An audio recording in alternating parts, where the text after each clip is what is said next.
I learned about how to be I learned more about America watching British nature documentaries than any other thing, man. Right? That's how I learned that America has a bit of a football problem. Yeah, I think it's safe to say that in America, perhaps we like football just a little too much.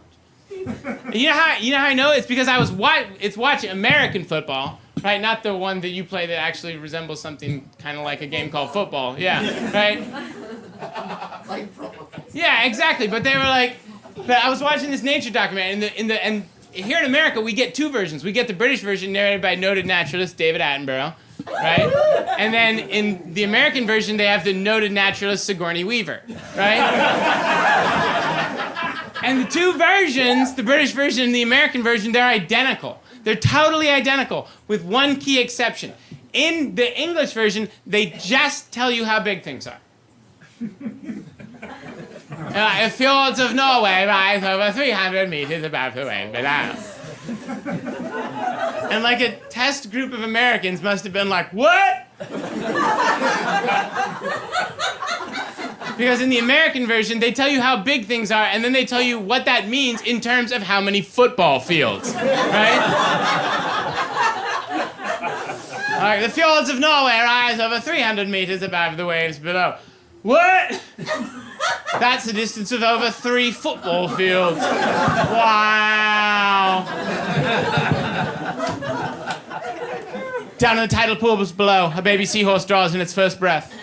At the moment of its first life, it is less than 3 millimeters from nose to tip.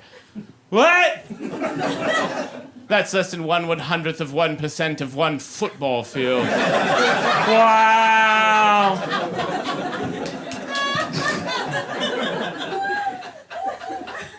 Because we think any British person on TV and talking is smart.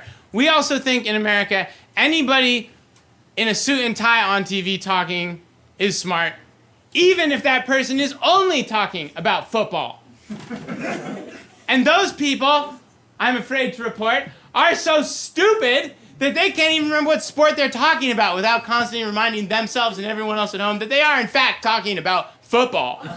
They're like, if you want to win football games in the National Football League, you got to be able to run the football. You got to be able to throw the football. If you throw that football, you got to have someone there to catch that football. In the National Football League, catching the football means getting both hands on the football, both feet down on that football field, then making a distinct football move up the football field. So what do I expect to see out there on that football field today? I expect to see 2 outstanding football teams made of outstanding football players making outstanding football plays all up and down the football field.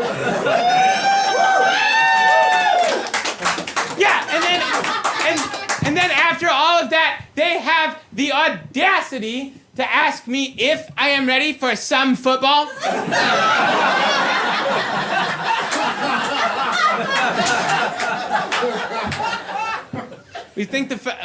We for a while have thought football is the news, right? Like, no, for real. Like, I remember I was in college, and it was when they captured Saddam Hussein, and it was like a Sunday, and I was watching football, and they were like, no, for real. And they're like, okay, well, before we send you out to the games, Fox Sports just wants to let you know at home that American troops have captured Saddam Hussein. I was like, whoa. All right, and then Terry Bradshaw interjects, and he's like, hey, I just want to say something. I just want to say something. And the camera goes to him, and he looks right in the camera, and he just goes, Osama, you're next, my friend.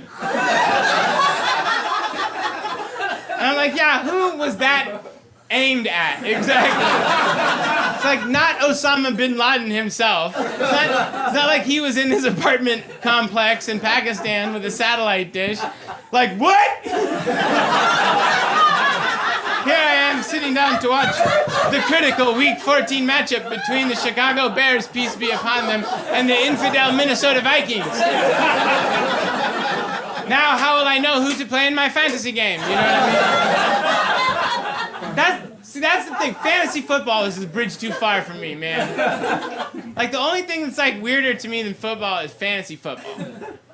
Right? Because, like, I tried to ask my friend, I was like, well, why do you play fantasy football? He's like, oh, well, it's awesome. I get to pretend I'm the owner and I get to set the lineup. Like, I'm the owner of the football team. And I'm like, hey, man, no offense, but that's not the part about being an NFL owner that I would fantasize about, you know?